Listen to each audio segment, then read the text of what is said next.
I am called to be his called servant. by God. The concept of calling is essential to the life of discipleship. The first disciples were confronted by the invitation and challenge that Jesus gave to follow in his steps. The call of Christ is not a once in a lifetime experience, but rather represents the ongoing response of the disciple. Horace Guinness, in his modern classic, The Call, describes the Christian life, a life lived listening to the decisive call of God is a life lived before one audience that trumps all others, the audience of one. If this is true for every follower of Christ, it is especially significant for those in leadership.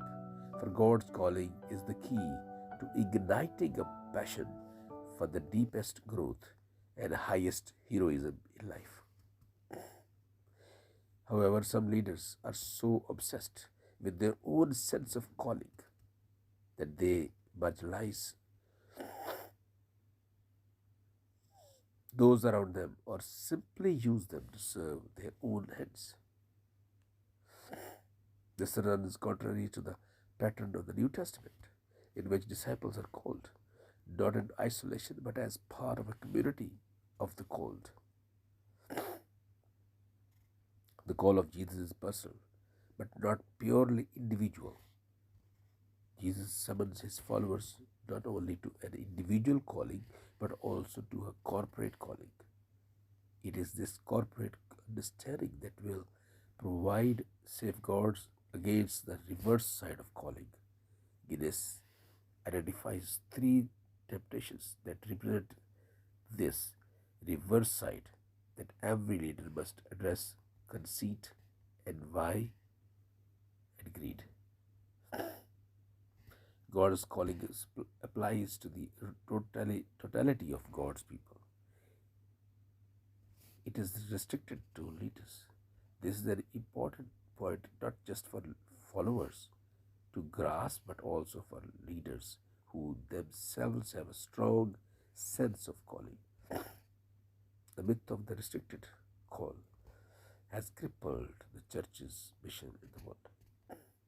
Traditionally, the highest calling has been regarded as to ordained ministry of the or the mission field, more broadly labeled full-time service.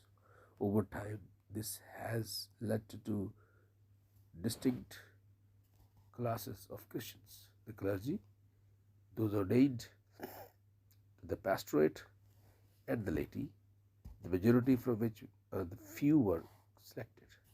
Clergy means called, kletos, with the unspoken implication that the laity is not chosen or called by the Lord. Subsequently, the church is built around the call and gifting of this elite group, surrounded